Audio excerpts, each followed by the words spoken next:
Love in every story, heart talk. All right. So let's start with yan, parental love. Yes. Ikaw, Rochelle, how do you define it sa'yo? Ano ba yung parental love? Para sa akin, ang parental love, especially a mother's love, is very unconditional. Mhm. Siyempre, maliban sa pagiging unconditional, it has to be supportive, caring, and most of all, sacrificial. Ba, medyo malalim yun, no? Parang Yeah. ang bilis sabihin. Pero Yeah. siguro, mamaya natin Yeah, elaborate. elaborate to dig deep into that. Ikaw, Miguel, ano ba yung mother's love para sa'yo? Motherly love. I feel like the support and everything that she does for me. And the unconditional love also po. You feel that naman? Yeah. Do you think parental love, sinabi mo kasi, should be unconditional? Yeah. Why or why not? For me, unconditional siya because, diba, the children is God's gift to us mothers. I mean, I don't think God will give us a child if He knows that we cannot take care of them. So, for me, no matter what they do in life, even if they make mistakes, hindi naman natin sila pwede i-judge na you're stupid, why did you do this and all. We'll always be there to guide them. Kasi who else will guide them except us? So, we want them to, go through life ng maganda yung path nila. And of course, we want to support them para naman they will be the best version of themselves when they grow up. Kasi hindi man pwede forever natin i-guide. Do you,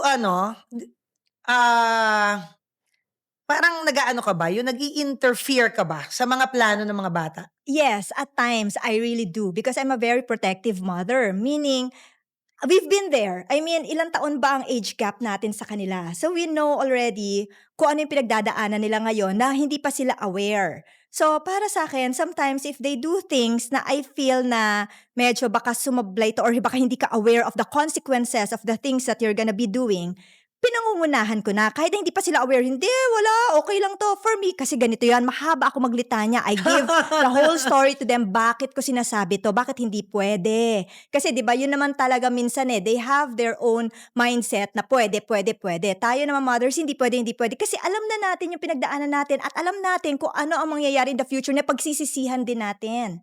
Oo. Pero, do you tend talaga to, kumbaga parang dictate, ito talagang dapat mong gawin. Pero, binibigyan mo din silang freedom to act on their own. Actually, binibigyan ko muna ng freedom. Pag hindi ko nagustuhan, yung gawa, yung napili, o yung decision, o yung choice, doon na ako mag-i-interfere. Una, pakikinggan ko muna. Tatanungin ko, so how is it? Why? Why do you like? Why don't you like? Ano ba? Yung buong storya, para naman, baka mamaya may hindi ako alam na, di ba, siya pa ang magsabi sa akin na mamulat yung mata ko na, ay, tama nga siya.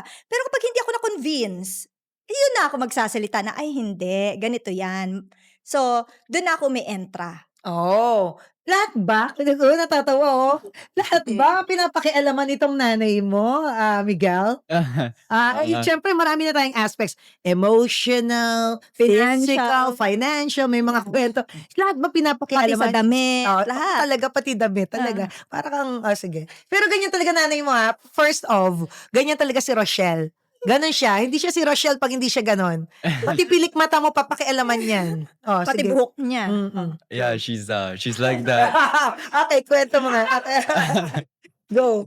She's like overprotective most of the time, all the time. And I always have a curfew. I always have to It's okay to hear that. A lot of people, a lot of fellow teens would be listening. Maganda ding madidinig nila yan. Yeah, my mom. Akala nila minsan mahigpit lang nanay nila. Yeah. Hindi nila alam, nandito ako. Sige. Go. It's so funny. Sige, kwento mo nga. I-booking mo yung nanay mo. But yeah, she's overprotective. Every time I go out, I have to tell her who I'm with and all the parents' numbers. It's Yeah. yeah, it's fun, I guess. I'm gonna add to that. Mm. Hindi nagsa-stop doon. Mm. Kailangan, video call ko pa. Oh my God! Kung sinong kasama. Kasi baka nagsisinungaling eh. At gusto ko makita photos. Where are you really? Baka mamaya nagda-drugs na pala Hindi, to. totoo naman. Totoo Diba? naman. Tapos naglalasing na pala to. And we don't have a driver naman to bring him home. So, I have to make sure who's gonna bring you home. So, kapag sinabi niya sinong classmate niya to, can I have the number of Hindi. the mother? Baka nagsinungaling eh. Hindi. Para lang mag-name Yes, will you, yeah. Say something about it. Hindi. You Kasi go we have a GC. May GC kami. May GC Yeah. din ba kayo? GC Yeah, kami. meron. So, Hindi nagbabasa. yun lang. Hindi pwede. Kasi dapat nilang basahin yun. Yes. Kundi iriring ko na sila. Buti GC lang yun. Di ba? See? Tahimik. Love in